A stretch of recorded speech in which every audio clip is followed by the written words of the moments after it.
안녕하세요. 60대 후반 할머니입니다. 부모와 자식 간의 사이를 천륜이라고 하죠. 하지만 이런 인연들이 돈 때문에 서로 울고불고 난리를 치고 있는 모습을 볼 수도 있을 텐데요. 그런 상황들을 바라보면서 저는 부모가 얼마나 못났으면 자식들이 말도 안 듣고 돈이나 뺏고 앉아있나 싶었어요. 진짜로 뉴스나 드라마에서나 보던 불효 장면들이 내 가정에서 일어날 거라고 생각도 못했거든요. 남편이라도 있으면 같이 해결이라도 할 텐데 혼자 자식놈들 혼내려고 하니 힘에 부쳤습니다. 하지만 부모로서 자식들이 잘못된 길을 가는데 보고만 있으면 안 되지 않겠습니까? 남편이 죽고 난 후 7년이 지났어요. 처음에는 매일 울기만 했습니다. 첫눈에 반해 결혼한 사이나 불같은 사랑을 한 사이는 아니지만 그놈의 정이 뭔지 남편이 가고 나니 절망과 무기력이 찾아왔어요. 40년을 같이 살았는데 없으니 허전하고 괴로워서 이겨내고자 노력을 많이 했죠. 독서도 하고 친구들도 만나고 봉사활동도 하며 좋아하는 가수 콘서트에도 갔습니다. 이미 출가한 자식들에게 짐이 되고 싶지 않았어요. 아들 둘이 있는데 가정도 있고 자식도 있으니 저만 돌봐달라고 할 수도 없으니까요. 하지만 나이가 드니 몸이 아프더라고요. 혼자 해결하거나 남의 손을 빌리려고 할 수도 있지만 몸이 힘드니 자식들이 생각이 나는 거 아니겠어요. 그래서 몸살을 오래 앓아 며느리한테 죽 하나 사오라고 했더니 요양원에 쳐넣으려고 했습니다. 자식들 귀찮게 마시고 요양원이나 가세요. 제발 말 좀 들어주세요. 네, 어머니, 요양원 가면 죽는 것도 아닌데 왜 그렇게 안 가세요? 너희들 내가 가만히 두나 봐라. 용서하지 않을 거야. 내가 요양원에 가고 싶지 않다고 왜 보내려고 하냐? 며느리들의 말에 기가 막히고 코가 막혔습니다. 귀찮다뇨. 그 정도는 자식의 도리 아닙니까? 제가 끓여오라는 것도 아니고 간단하게 사오라고 할 뿐이었어요. 며느리만 이런 태도를 보이는 것이 아니었습니다. 아들도 마찬가지 아니겠어요. 재산만 차지하고 기본적인 자식 도리를 하지 않았어요.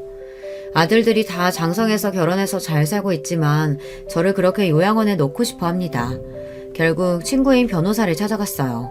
소송을 해서 아이들을 혼내주었습니다. 늙고 아프면 요양원으로 가는 것이 당연한 길이 아니잖아요.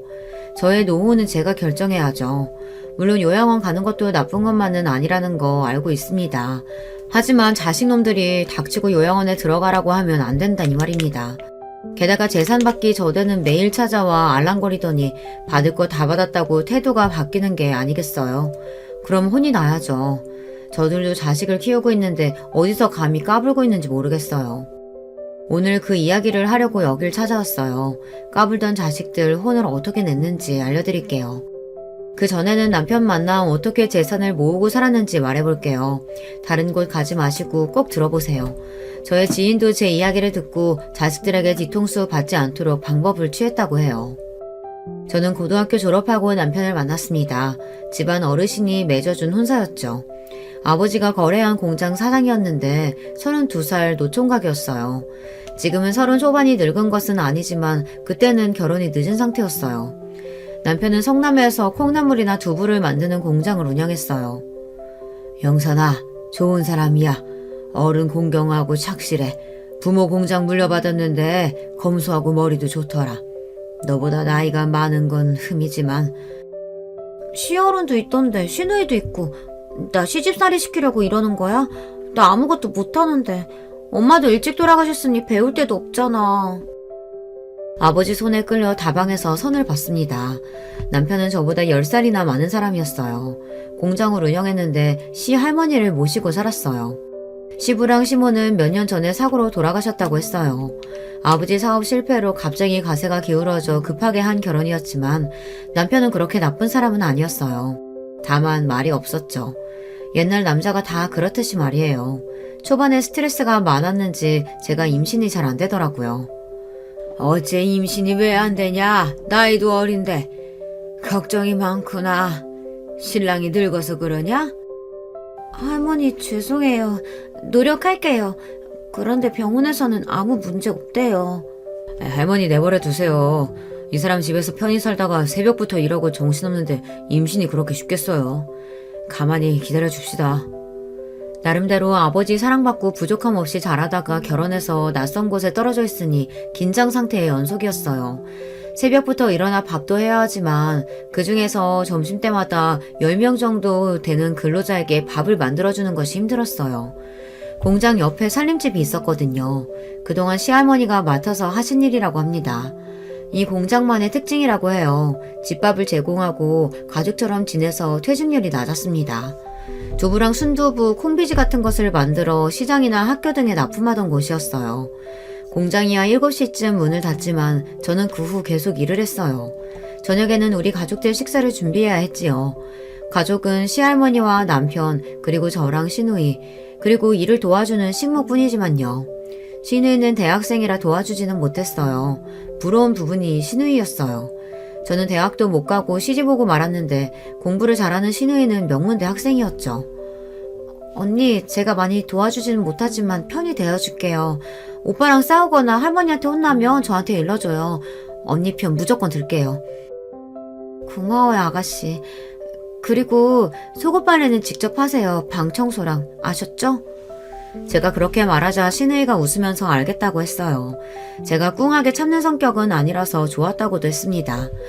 또 지금도 연락하고 잘 지내는 가정부 언니, 소위 말해 식모 언니가 있었어요. 저보다 2살 많은 언니는 16부터 남편 집에서 일했는데요. 야간 고등학교를 마친 언니는 저랑 의견이 잘 맞았어요. 나중에도 우리 집 일도 도와주기도 해서 지금도 연락하고 지내는데요. 솜씨가 좋아 제가 도움을 많이 받았습니다. 하지만 집에서는 연탄불 하나 갈아본 적도 없는데 김치까지 담그고 하니 정신이 없을 수밖에 없었겠죠. 그래도 시댁 식구 중에 저를 학대하거나 무시하는 사람이 없으니 버틸 수가 있었습니다. 어느 날 시장에 다녀오다가 아버지가 골목에서 배회하는 것을 발견했어요. 아버지 하고 소리를 질렀죠. 길바닥에서 서로 얼싸안고 얼마나 울었는지 몰라요. 한번 오라는 남편의 말을 듣고도 아버진 저를 보러 오지 않았는데요. 이유는 돈 때문이겠죠. 집도 넘어가고 사업체도 망했으니 차마 딸 앞에 나서지 못하셨어요. 영선아, 어떠냐? 시집 가니까 정신이 하나도 없지? 박서방은 잘해주냐? 아버지, 너무 힘들어요. 나 왜 여기다 시집 보냈어? 그렇게 힘들어? 어떡해, 우리 딸. 미안하다, 아빠가. 미안해. 내가 망하지만 않았어도 대학 보내줄 수 있는데 어미도 없는 것이 어떡하냐. 집으로 들어가 밥이라도 드시고 가라고 했지만 아버지는 제 손에다 몇만 원을 주며 울먹이셨어요. 친구 보증에 돈이 물리고 지인에게 사기까지 당해 사업에 실패한 아버지는 저를 대학에 못 보낸 걸 속상해 하셨습니다. 게다가 시집갈 때 지참금도 제대로 주지 못했기에 아버지는 너무 괴로워했어요. 아버지가 미안해. 그래도 박서방이 좋은 사람이야. 내가 겪어보니 사람이 성실해. 고생해도 참아야지. 시집가면 다 힘들대. 알겠어요. 아버지는 그나저나 어디 살아요? 경매로 집이 넘어갔다는데. 고향 시골에 가서 살면 돼. 영선아, 잘 들어라. 처음에만 힘들지 시간 지나면 적응돼서 좋아질 거야. 다들 그렇게 하더라고. 아버지는 뭘 그렇게 참으라고 하는지요. 아버지한테는 제가 엄마가 돌아가셨을 때 울던 10살짜리로만 보이시나 봅니다. 남편은 왜 아버지를 그대로 보내드렸냐며 집에 와서 화를 냈어요. 당신 왜 그래? 아버님께 내가 받은 게 더 많은데 도와드린다고 해도 거부하시고 당신은 집까지 왔는데 아버지를 내보내? 자꾸 가신다는데 어떡해. 다음에 정식으로 당신이 모시고 와요. 저는 괜히 혼나는 게 억울하면서도 남편에게 고마운 마음이 들더라고요. 결국 남편은 터미널로 뛰어가 아버지를 붙잡았다고 해요. 그래서 고깃집에서 밥을 사드리며 함께 살자고 했다는데 그 말을 나중에 아버지께 전화로 듣고는 저는 남편에게 참으로 고맙더라고요. 아버님, 같이 사시죠. 갈 곳 없으면. 저도 고아로 자라서 부모가 필요합니다. 아니야, 그러면 안 돼. 시할머니도 계신데 내가 어떻게 그래? 하나뿐인 우리 딸 잘 부탁해. 아버지는 남편의 손을 뿌리치고 고향으로 내려가셨어요. 나중에 알고 보니 아버지가 폐에 문제가 있었나 봅니다. 그 당시에는 임신과 출산으로 제가 정신이 없었어요. 2년 터울로 형제를 낳고 키우다 보니 아버지까지 생각도 못했어요. 시골에 사는 고모 할머니가 갑자기 연락이 오셨더라고요. 아버지가 큰 병에 걸렸다고 말이죠. 그 말에 제가 다리까지 후들거렸어요. 저는 당장 공장에 있는 남편에게 전화를 했습니다. 여보, 아버지가 아프시대요. 어떡해요? 나 아무 생각이 안 나요. 무서워요. 그 말에 남편은 당장 차를 끌고 시골로 내려갔습니다. 고맙게도 2년 정도 아버지를 모시고 살아줬어요. 자식된 도리로 병든 아버지를 그냥 둘 수 없다면서요. 제가 이 이야기를 하는 이유도 이 때문이에요. 아버지 모시고 살자. 우리 애들한테도 교육적으로 좋을 거야. 할머니도 이해하신다고 했어. 그 무렵 시누이가 결혼해서 집을 나갔기에 아버지가 계실 곳이 있었거든요. 결국 남편이 시골에 혼자 계신 아버지를 모시고 왔어요. 그때 우리 아이들이 초등학교 다닐 무렵이었거든요. 아버지를 데리고 올 무렵 남편의 공장에는 초반에는 영세했지만 사업이 잘 됐습니다. 나중에는 아파트를 몇 채 살 정도로 돈을 모았어요. 그래서 아버지 병원비도 지원까지 해주었어요. 폐암이라 오래 버티지 못하시고 돌아가시고 말았습니다. 2년 정도라도 모실 수 있어 다행이었어요. 사람들은 제가 노인 두 분을 모신다고 해서 힘들지 않냐고 했지만 자식된 도리라고 여기면서 해왔습니다. 결국 아버지가 돌아가시고 몇 년 더 있다가 시할머니가 노안으로 돌아가셨죠. 아이들은 어릴 때부터 어른을 모시고 사는 것을 봤는데요. 학교에서도 효행상 같은 것을 받아오기도 했어요. 큰아이는 공부에 큰 소질이 없었는데 둘째 아들은 공부를 곧잘 했습니다. 자라면서도 아이들은 크게 말썽을 부리지 않았기에 키우는 데 어려움이 크게 없었어요. 남편 사업도 잘 되니 성남 주택에 살다가 아이들이 중학생 이후에는 가락동에서 살았어요. 나중에는 가락동 시장에다 두부랑 콩나물을 납품하고 학교나 회사에도 판매했습니다. 덕분에 윤택하게 살 수 있었어요. 남편은 새벽 4시에 일어나 일을 했습니다. 휴일만 빼고 단 하루도 빠지지 않고 일을 했는데요. 내가 이렇게 부지런히 살고 어른들 잘 모시는 것도 다 자식들 보라고 하는 거야. 주원아, 주황아, 나중에 엄마 아빠 잘 모셔라. 남편은 우스운 소리로 이렇게 이야기했어요. 아이들은 저랑 남편이 아버지를 모시는 과정을 지켜보고 돌아가실 때까지 제가 어떻게 했는지를 여실히 보았는데도 이제 와 저를 요양원에 맡기려고 하는 거죠. 솔직히 아이들이 보고 배운 것이 있겠지 싶었어요. 저 시할머니 모시면서 싫은 티 하나도 낸 적 없었고 남편도 아버지를 정성으로 모셨는데 우리 아이들은 왜 그럴까요? 정말 우리처럼 모시고 살라는 것은 아니었어요. 마음이라도 부모를 생각하면 좋겠다는 뜻인데 그것도 힘들었나 봅니다. 남편은 아이들이 대학 갈 무렵에는 공장을 처분하고 건물을 2채 샀습니다. 결혼한 지 20년, 저도 새벽밥에서 탈출하게 되었어요. 건물을 사고 고세를 지낼 때 시누이가 꽃다발 하나를 가지고 왔습니다. 그동안 수고했다고 했어요. 여보, 이제 우리도 편하게 살자. 당신 고생 많았어. 어린 나이에 시집 와서. 언니, 그동안 힘들었죠? 솔직히 공장 잘 된 거 언니 덕분이에요. 고마워요. 저는 그 말에 눈물이 왈칵 쏟아났어요. 이제는 고생 없이 즐겁게 살 수 있을 거라고 생각했어요. 운동도 하고 놀러도 가고 맛있는 것도 먹고 즐겁게 살기로 했어요. 그 당시 40 중반이라 젊은 나이라 기대감도 많았습니다. 남편은 대학도 가고 싶으면 가도 좋다고 했어요. 시할머니 잘 모시고 저보다 나이 많은 동생 시집까지 보내줬다고 고마워했어요. 시누이는 변호사랑 결혼해서 잘 살게 되었어요. 같은 대학 커플이라고 했는데 저는 신우가 공부를 많이 한 것이 부럽더라고요. 나중에 알고 보니 신우가 제 친구의 오빠와 결혼했어요.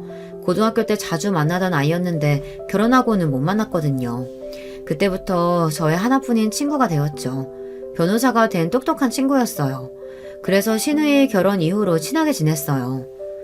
공부 더 해보고 싶으면 내가 도와줄게. 어때? 해볼래? 아니, 여행 다녀보고 싶어. 머리 비우고 싶으니까. 그래, 여행 가자. 나랑도 가고 네 남편이랑도 가고 신나게 살아. 하지만 이제 무슨 대학이겠어요. 그냥 여행이라도 다녀볼까 했거든요. 왜냐면 그동안 고생을 많이 했어요. 아버지도 환자라 모시기 어려웠지만 특히 시할머니도 고생했어요. 치매가 오셔서 기저귀를 차야 했거든요. 하지만 싫은 얼굴 하나 안 했어요. 왜냐고요? 자식된 돌이니까요. 게다가 집에 돈도 있었고 저를 도와주는 식모언니도 있었으니까요. 죽을 만큼 힘들지 않았거든요. 하지만 그렇다고 고생이 아니라는 것은 아니에요. 나름 힘이 들었죠. 하지만 견딜 수 있었어요. 모르겠고 나 이제 재밌게 살아볼래요. 여보, 여행 많이 가요. 그래서 세계 지도를 펼쳐서 여행도 많이 다녀볼까 계획했지만 사람 일이 마음대로 되지 않았어요. 루게릭병이요? 그게 뭐예요? 아니, 우리 남편이 왜 그런 병이 생겨요? 손과 발, 다리 등 근육이 약해지는 병이라 남편은 단추를 끼우고 젓가락질이 어려워지기 시작했거든요. 점점 근육이 경직되고 목소리가 어눌해졌어요. 이렇게 증상이 심해지니 병원에 갔었어요. 그랬더니 유계릭병이라는 말도 안 되는 소리를 들었습니다. 이제 고생 끝 행복 시작이라고 생각했는데 청천벽력 같은 말이었죠. 도대체 이런 병이 왜 생기는지 억울하고 분했어요. 하지만 남편은 얼마나 속상했겠어요. 며칠 괴로워하다 저는 다시 힘을 냈습니다. 무려 남편은 10년이나 이 병으로 고생하다 돌아가셨어요. 매번 미안하다고 울먹이던 남편을 저는 어르고 달랬습니다. 여보, 힘내요. 저는 괜찮으니까 너무 울지 마세요. 말이 10년이지 얼마나 힘들었겠어요. 간호하는 저도 병을 앓는 남편도요. 나중에는 시누이의 말대로 요양원에 1년 있었는데요. 남편이 너무 힘들어해서 집으로 다시 데리고 왔습니다. 그래도 저는 괜찮은 거죠. 그 와중에 금전적으로 어려웠다면 견디기 힘들었을 거예요. 제가 남편을 간호할 동안 아이들은 취업하고 결혼도 했어요. 다행히 아이들이 다 큰 다음에 병에 걸렸기에 아이들은 제 앞가림을 다 했네요. 결혼도 빨리 한다고 제 짝을 찾아오니 남편은 다들 30평대 아파트까지 사줬고요. 그리고 루게릭병이 심하지 않을 때 모든 재산을 제 앞으로 해주었거든요. 그놈들 다 줄 필요 없어. 당신은 나 없어도 잘 지내야 해. 다음 세상에는 나 같은 놈 만나지 말아야겠다. 너무 미안해. 그렇게 남편은 세상을 떠났어요. 몇 년 동안 마음고생을 많이 했어요. 막상 가기 전에는 답답하고 힘이 들었는데요. 가고 나니 못해준 것이 너무 많았어요. 묶여있던 사실을 풀려나니 막상 어디로 갈지 모르는 짐승처럼 느껴졌어요. 또 혼자 살아야 하는 외로움도 몰려왔고요. 대가족이 모여 살다가 이제 혼자 남았으니까요. 아이들이 하나 둘 결혼하니 더 힘들었어요. 그래서 저는 밖으로 뛰쳐나갔어요. 갱년기도 몰려오니 어쩔 줄 모르겠더라고요. 얼굴에 열이 올라오고 밤마다 잠도 잘 못 자고 심리적으로 불안하기까지 했어요. 그래도 아이들에게 고민을 털어놓지 않았어요. 짐이 되기 싫었거든요. 시간이 지나 제가 갖은 노력으로 극복했습니다. 누구 말대로 금전적으로 여유가 있으니 견딜 수 있다고 하대요. 하지만 저 남편이 일할 동안 집에서 쉬어본 적 없어요. 공장 직원이 못 나오면 제가 다 했고 시할머니부터 남편 간병까지 했으니 남편이 준 재산이 공짜라고 생각하지 않거든요. 다행스럽게도 우울한 기분이나 갱년기 증상도 잠잠해져서 편하게 살아볼까 마음을 먹었거든요. 그때부터 아이들이 저한테 손을 벌렸습니다. 첫째 아들은 직장을 다니고 있었는데 갑자기 골프 연습장을 하고 싶다고 했어요. 며느리까지 찾아와 저를 설득하더라고요. 엄마, 개인 사업 하고 싶어요. 요새 직장 다니지만 언제 잘릴지도 모르고 미리 나와서 이런 가게 하는 편이 나아요. 이럴 때 도와주시면 안 돼요? 네, 어머니. 사업 자금 고려해보세요. 애 아빠 자다가도 가위도 눌리고 악몽도 꾸더라고요. 회사 일이 얼마나 힘들면 그러겠어요. 사람이 살고 봐야죠. 아버지가 그랬어. 미리 주지 말라고. 사업도 너희들이 알아서 해. 결혼할 때 집 사줬으면 됐지. 집 사서 결혼하는 게 쉬운 일이야? 회사에서 사람들하고 관계가 안 좋아졌는지 그만두고 왔다는데 이제 마흔이 코앞인데 아이들도 커가고 걱정이 많다고 했어요. 남편이 죽기 전에 재산 분배 없다고 아예 못을 받고 돌아가셨기에 재산을 미리 주겠다는 생각이 없었고요. 어머니 그럼 투자하신다고 생각 좀 해보세요. 매출의 50% 드릴게요. 널 뭘 믿고 투자해. 사업도 처음인데 말이 되니? 게다가 푼돈도 아니고. 제가 반박을 제대로 하니 아들은 더 이상 말을 못했어요. 그랬더니 며느리가 작전을 바꾼 모양이에요. 물량 공세를 시작했어요. 제가 좋아하는 반찬을 만들어서 가지고 오고 쇼핑이나 미장원도 함께 가자고 했습니다. 어머니 이것도 드셔보세요. 제가 반찬 가지고 왔어요. 이따 목욕도 같이 가실래요? 시간이 되니? 안 된다고 했잖아. 그리고 매번 음식 안 가지고 와도 돼. 아니에요. 우리 윤지도 같이 왔어요. 할머니한테 그림 그린 거 보여드려. 첫 손주가 손녀라 얼마나 기뻤는지 몰라요. 아들만 키워서 그런지 예쁘고 귀여운 아이를 보니 기분이 좋아졌어요. 부모가 시켰는지 애까지 할머니 도와주세요 하더라고요.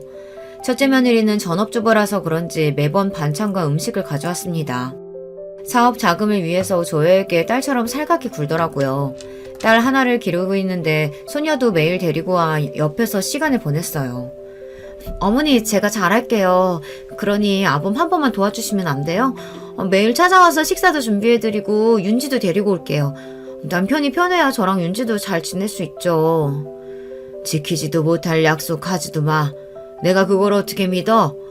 그리고 사업을 왜 해? 직장 다니라고 해. 망해서 쪽박 차지 말고. 안 망해요. 저희 아버지 친구분이 하던 건데 매물이 괜찮게 나온 골프 연습장이거든요. 매출도 보장되고요. 저는 듣기 싫어서 물러가라고 했는데요. 그날 밤에 큰아들이 술 먹고 찾아왔어요. 대성통곡을 하며 울면서 직장을 구하기도 힘든데 어떻게 사냐고 울고불고 난리가 났어요. 한심해 죽을 뻔했죠. 하지만 어쩌겠어요. 고슴도치도 제 새끼는 예쁘다는데. 제 자식이니 한편으로 가슴이 아려왔어요. 엄마, 내가 매출의 50% 줄 테니까 말로만 하는 게 아니라 확실하게 투자하라고요. 제발, 아니면 다른 사람한테 넘어간대. 그래, 그럼 간이 증여사라도 써. 네가 50% 준다고 말이야. 그래, 골프 연습장 인수해 하고 단숨에 허락하고 싶지만 덥석 넘겨주면 돈 알기를 우습게 할까봐 그렇게 매출의 일정 부분을 달라고 단서를 걸었습니다. 그리고 종이에다가 증여하면 뭘 해주겠다고 서약서 같은 걸 써주더군요.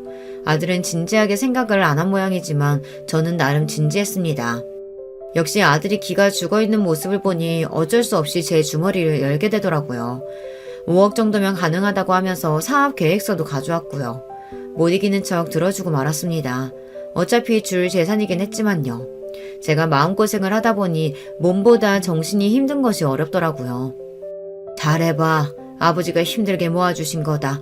함부로 날리지 말고. 처음인데 걱정된다, 엄마는. 예전에 아버지 봤지? 단 하루도 안 쉬셨어. 하지만 컴퓨터 앞에서 일만 했던 아들이 단번에 잘할 수 있을 거란 생각은 안 했지만 이렇게 도와주니 열심히 하지 않을까 싶었어요. 가게는 아침에 출근하고 퇴근하는 회사가 아니잖아요.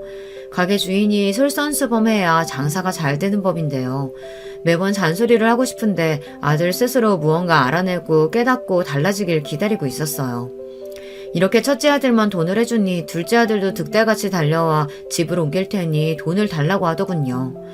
둘째는 공기업에 다니고 며느리는 교사거든요. 차근차근 적숙하면 집을 늘릴 수가 있을 텐데요. 주말마다 아이들을 데리고 저를 찾아왔어요. 어머니, 이번 주말에 캠핑 가면 어때요? 아는 선생님이 쿠폰을 주셨어요. 그래, 엄마 같이 가요. 맨날 아버지 간호만 하셨는데 답답하잖아요. 너희들이 웬일이야? 맨날 주말에는 바쁘다고 했잖아. 한번 오라고 하면 시간 없다 바쁘다 하면서 차일피일 오는 날짜 미루더니. 여행? 캠핑? 무슨 이유니? 어머니, 그냥 애들이 할머니랑 놀러 가고 싶다고 하니까 온 거죠. 이렇게 자주 놀러 와요. 덕분에 나들이나 캠핑, 꽃놀이 등을 가볼 수 있었어요. 이렇게 잘하는 데는 이유가 있겠죠. 형한테 해준 돈을 달라고 하는 거겠죠. 어머니, 우리 애들은 2명이라 방이 필요해요. 집 넓히는데 도와주시면 좋겠어요. 엄마, 우리는요? 공부는 내가 더 잘했는데 매번 형만 뭘 해줘요. 학원도 형만 갔어요. 또 과외도 시키고. 게다가 이번엔 무슨 사업 자금을 해줘. 형이 정신적으로 힘들다고 하니, 그리고 형이 부족하니 학원도 보내준 거지. 잘하면 해줘. 둘 다 돈 잘 벌고 있는데 갑자기 왜 돈이 필요해? 애들은 아직 어린데 방은 무슨 방이야. 집 넓으면 엄마 모실 수도 있죠. 그러니까 집 해주세요. 지금 사는 집하고 엄마 주신 돈하고 합치면 원하는 평수 살 수 있다니까요. 그걸 어떻게 믿니? 사주고 나서 나 몰라라 하면 어떡하라고.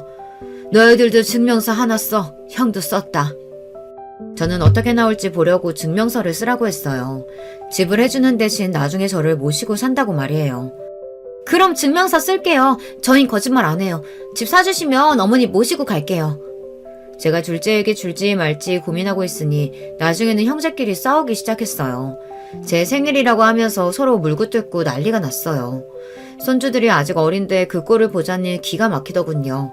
며느리까지 서로 남편과 편을 먹어 패싸움처럼 퍼지네요. 내가 힘들어서 엄마한테 좀 도와달라고 했는데 그걸 시샘 낼 일이냐? 직장 생활이 힘들지 그럼 쉬워? 나도 열심히 일한다고. 누군 그만두고 싶은 순간 없는 줄 알아. 그러니까 형 도와주면 나도 해줘야지. 서방님 네는 동서가 돈 버니까 굳이 안 해주셔도 되잖아요. 그리고 우리 잘 되면 입 닫고 말겠어요? 아니, 같이 벌어도 돈 필요해요. 형님네는 애가 하나지만 저흰 둘이에요. 남매라 방 따로 주면 좋죠. 다들 시끄럽다. 둘 다 똑같이 해주면 되잖아. 애들 보니까 그만 싸워. 결국 저는 둘째 아들에게 집을 하나 더 사주고 말았어요. 만날 때마다 저러고 싸울 텐데 그걸 지켜보는 것도 힘들었어요. 우리 집은 장난만 챙기는 분위기는 아니었는데 첫째 아들은 잔병치레가 많았고 공부도 둘째 아들보다 못했어요. 그러다 보니 큰아이한테 관심이 더 가기 마련이었습니다. 집 사주면 너희들 나중에 나 모신다고 했지? 증명서 써오너라. 당장! 이런 것들이 효도각서라고 불리던데요. 저는 큰아들은 매출의 절반을, 둘째 아들에게는 저를 모시는 조건이 붙여서 재산을 나눠주었습니다.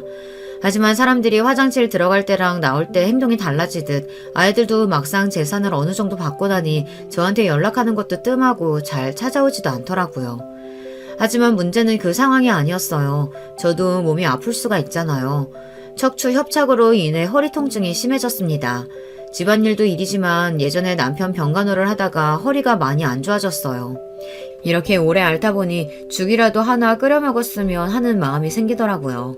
그래서 첫째 며느리한테 전화했습니다. 또 허리가 아프구나. 잠깐 올 수 있겠니? 죽집 가서 죽 사오면 더 좋고. 끓여달라는 부탁을 하고 싶어도 번거로울까 사오라고 했더니 며느리가 아예 공부 때문에 오지 못한다는 겁니다. 어머니, 제가 바빠서요. 윤지가 발레한다고 했잖아요. 거기 픽업해야 하니 갈 수가 없어요. 요새 놀고 있는 동서한테 전화해보세요. 어느덧 소녀가 초등학생이 되니 첫째 며느리는 더 바쁘다고 하더라고요. 그래서 요새 휴직으로 집에 있는 둘째 며느리에게 연락했습니다. 전화해도 받지 않다가 문자로 답이 오더군요. 지금 운동 중이라 조금 이따 연락드릴게요. 아마 제가 아프다는 말도 보지 못한 모양이에요. 아들들에게 전화해보니 둘이 비슷하게 말하는 게 아니겠어요. 엄마, 저번에 제가 배달하는 법 알려드렸잖아요. 거기서 시켜 드세요. 돈 있으신데 사람 쓰세요. 사람. 왜 맨날 바쁜 사람 불러요? 그리고 시켜 드세요. 누가 시켜먹는 거 몰라서 연락했을까요? 사람이 아프다는데 단 한 명도 그것에 관해 묻는 애들이 없었습니다. 그뿐이 아니에요. 손자 손녀들도 보고 싶어도 데려오지를 않았어요. 바쁘게 학원 가야 한다면서 말이죠. 재산을 주기 전에는 간이며 쓸개까지 빼줄 태세였지만 이제는 저한테 관심이 없어진 느낌이었어요. 결국 저는 아픈 몸을 이끌고 죽을 끓이려고 일어났습니다. 아버지에게, 시할머니에게, 남편에게 열심히 끓인 죽인데 결국 저는 내 손으로 해먹어야 한다는 생각에 서러움이 올라왔어요. 죽은 계속 저어줘야 하는데 허리가 아프니 죽을 올려놓고 거실에 잠깐 앉아있었죠. 잠이 들었는지 냄비가 홀랑 타버렸어요. 새까만 냄비에 매캐한 연기까지 정말 아찔하더군요. 큰 불로 번지지는 않았지만 부엌을 홀랑 태우고 말았습니다. 세상에 불이 앞을 어쩌면 좋아. 자식도 있고 돈 있으면 뭐해. 내가 원할 때 도와주는 놈들 하나도 없고. 다행히 불은 금세 진압했지만 집안이 엉망이 되고 말았죠. 제 마음도 어찌나 화가 나던지요. 자식들이 무슨 나를 돈지갑으로 알고 있으니 속이 상했습니다. 그래서 당장 아이들은 소환했습니다. 너희들 잘 들어. 혼자 못 살겠구나. 둘째 너희가 나 모신다고 했지? 그 집으로 들어가자. 그리고 첫째 너 매출 50% 당장 가져와. 그 돈으로 나 돌봐줄 사람 써야겠다. 그렇게 말했더니 다들 얼굴이 하얗게 질렸습니다. 첫째 아들은 골프 연습장 매출을 가져오겠다고 했지만 초반에 장사가 안 된다고 울상을 지었거든요. 매출의 절반을 주지 못하겠다고 엄살을 부렸어요. 둘째 아들은 큰 집을 사줘도 같이 살기는커녕 집에 초대한 적도 없어요. 골프 연습장 해주면 매출 절반 준다며, 집 사주면 나랑 같이 산다며. 그런데 죽 하나 사오겠다고 하는 인간이 없어? 죽 배달시켜 먹어? 배달시킬 줄 몰라서 그러냐? 사람이 아프다는데 들여다볼 생각도 안 해. 저는 그렇게 말하면 죄송하다, 다시는 안 그러겠다, 큰 불이 안 나서 다행이다 이럴 줄 알았습니다. 제가 아이들을 순진하게 본 걸까요? 전혀 그러지 않더라고요. 매출 50%를 어떻게 줍니까? 말이 쉽지. 그리고 아버지 재산 물려받은 건데 엄마가 하도 강경하게 나오니 그런 거고. 그렇게 죽 드시고 싶으면 요양사라도 제가 매일 배달 불러드릴게요. 그분이 해주면 됐죠? 큰 집에 오셔도 사람 없어요. 제가 회사 가고 애들은 학교 가고 집사람은 요즘 공부 새로 시작해서 바빠요. 그렇게 죽이 드시고 싶으시면 요새 실버타운 좋은 데 많다는데 가실래요? 요양사 실버타운이란 단어가 나오자 며느리들이 반색하며 좋아하더라고요. 네, 어머니, 실버타운도 좋아요. 제가 아는 지인 부모님도 가셨는데요. 거기 가면 의사부터 영양사까지 다 있고 중간에 취미활동도 할 수 있고요. 알아봐 드릴까요? 네, 이제 아이들도 공부하느라 바쁘면 저도 덩달아 바빠져요. 요새 입시는 초등학교 때부터 준비해야 돼요. 좋은 요양원도 많으니까 가보실래요? 이러는 게 아니겠어요. 물론 제가 요양원이나 실버타운이 싫다는 것이 아닙니다. 상황이 생기면 가야죠. 그런데 자식놈들 하는 짓을 보세요. 돈 달라고 할 때는 언제고 약속 하나 안 지키면서 이제 요양원이라뇨. 이런 꼴 볼까봐 남편이 돈 미리 주지 말라고 했거늘 분통이 터졌습니다. 얘들이 뭐라고 하는 거야? 내가 바본 줄 아니? 골프 연습장 가보니 이 동네에서 가장 인기 있는 연습장이라고 하던데 주말에 손님이 제일 많고, 그리고 둘째네도 그렇지. 경비원한테 물어보니 외할머니 외할아버지는 자주 온다고 하던데 얼마나 자주 가면 경비원이 알아? 돈은 나한테 뜯어가고 나한테 죽 하나 끓여줄 인간이 없어? 그게 엄마 돈이야? 아버지 재산이잖아요. 어차피 우리 물려줄 돈이라니까. 그러니까 내 말이, 우리 몫을 주는 걸 왜 그렇게 공치사해요? 죽 사서 만들 돈 없으신 것도 아니잖아요. 왜 그렇게 죽 타령을 하세요? 편안하게 앉아서 아버지 재산 그대로 받아놓고서는. 뭐? 편안? 나 시집와서 아버지 돌아가실 때까지 편안하게 있어 본 적 없어, 이놈들아. 그 공장도 내가 다 뒤에서 지어놓으니까 돌아간 거지. 아버지 재산 아니야. 내 재산이기도 해. 너희들 진짜 1억이니? 이렇게 막 해도 돼? 내가 그렇게 키웠니? 억장이 무너진다는 것이 이런 상황에서 나온 말인가 봅니다. 기가 막혀서 말도 안 나오더라고요. 내가 가만히 앉아 밥이나 받아 먹었으면 억울하지도 않았겠죠. 새벽에 제일 먼저 일어난 사람도 저였고 마지막 잠든 사람도 저입니다. 아마 같이 산 식모 언니가 알겠죠. 일하는 사람 시킬 수도 있지만 아내로서, 엄마로서, 며느리로서 해야 할 일이라고 생각했어요. 그런데 다른 건 몰라도 자식놈들이 이렇게 말하면 안 되는 거잖아요. 싸움이 길어지니 하나 둘 핸드폰만 만지작거렸어요. 당장 꺼져! 너희들 내 눈앞에서 사라져라! 꼴도 보기 싫구나! 제가 소리를 지르니 하나 둘 자리에서 일어나더라고요. 자식놈들 키워봤자 소용없다고 하던데 이래서 그런가 싶었습니다. 그렇다고 제가 울고 괴로워하기도 싫더라고요. 기분만 더 서러워질 뿐이니까요. 남편이 떠나도 저를 위하는 건 제 자식이 아닌 예전 식모 언니였어요. 남편 없으니 속이 허전하지 이러면서 가끔 찾아와 밥도 먹고 이야기도 나눴습니다. 아들이라도 그렇지 엄마가 어떤 마음으로 사는지 살펴보는 것이 자식의 도리 아닌가요? 저도 아버지 마음을 다 헤아리진 못해도 매일 사무치게 그립던데 우리 자식들은 제가 그런 존재가 아닌가 봅니다. 이때 식모 언니가 말한 이야기가 떠올랐습니다. 70을 넘긴 언니의 음성이 왜 이 순간에 떠올랐을까요? 자식도 다 소용없어. 남편도 그렇고. 나 속 뒤집어지는 거 아는 건 나뿐이더라. 그러니 밥 잘 먹고 단단하게 마음 먹고 살아. 돈은 꼭 쥐고 말이야. 자식 진짜 소용없어. 언니의 말이 이 순간 제 가슴을 치고 갔습니다. 어리석게도 저는 자식들이 이렇게까지 형편없을 줄 몰랐어요. 누가 누굴 탓하겠어요. 이렇게 만든 것이 부모인 제 탓이라는 생각이 들었습니다. 아이들이 빠져나간 자리, 저는 울지 않으려고 이를 꽉 물었습니다. 서럽다고 느낀 순간 제가 무너질 것만 같았거든요. 그렇게 몇 분간 앉아있다가 문득 카디건 하나가 눈에 보였습니다. 첫째 며느리가 두고 간 모양이었어요. 아무리 자식 새끼들이 미워도 제가 어미이다 보니 날이 추운데 감기라도 걸리면 안 되지 않겠어요. 그래서 서둘러 핸드폰 하나 들고 아파트 지하주차장으로 내려가 보았어요. 시모가 화가 나 있으니 오지 못할까 싶었거든요. 거기서 용서하지 못할 대화가 오고 가더군요. 저는 아이들 앞으로 가지 않고 벽에 서서 대화를 듣고 말았습니다. 너무 놀라서 다가가지도 못하겠더군요. 아니 어머니 왜 그런 거야? 동서네가 모시고 간다고 했으면 데리고 가야지. 그러니까 노인네가 시위하듯 죽 사오라고 난리를 치잖아. 우리가 왜요? 그러는 형님은 매출 절반 준다고 했으면 줘야죠. 그러니 죽 타령하는 거죠. 돈 달라고 하면서요. 그래서 피해자는 우리예요, 우리. 재수씨, 그 절반 그냥 노인네가 하도 안 준다고 하니까 해본 말이고, 같이 산다고 했으니 사셨어야죠. 사돈 어른들 오라고 우리 엄마가 재수씨 집 사준 거 아니잖아요. 형, 말이라도 그렇게 하지 마. 장인장모 가끔 온 거야. 그리고 부모는 장남이 모셔야지.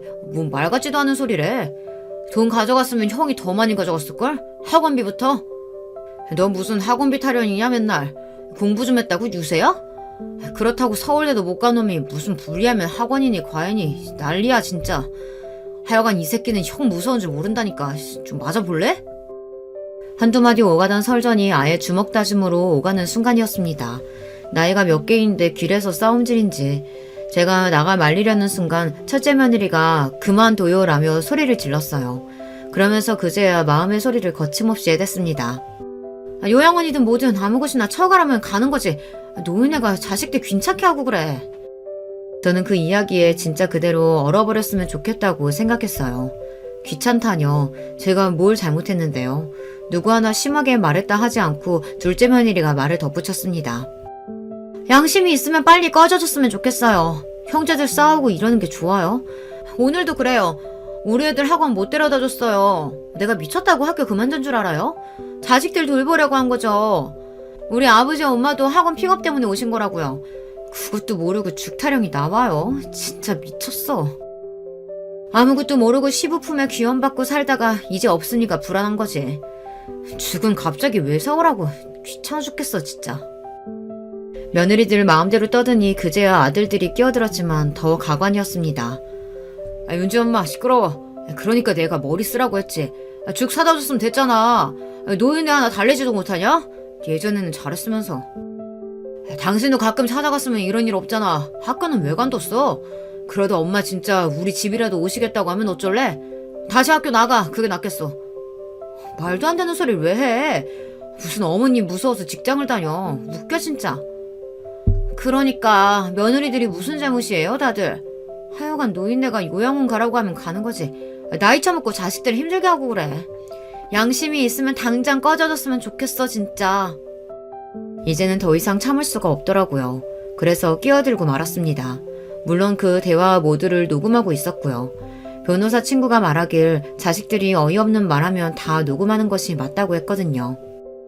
윤지 엄마야, 너 뭐라고 했냐? 도저히 참을 수가 없어서 아이들 앞으로 걸어나와 며느리 앞에 카디건을 던져버렸습니다.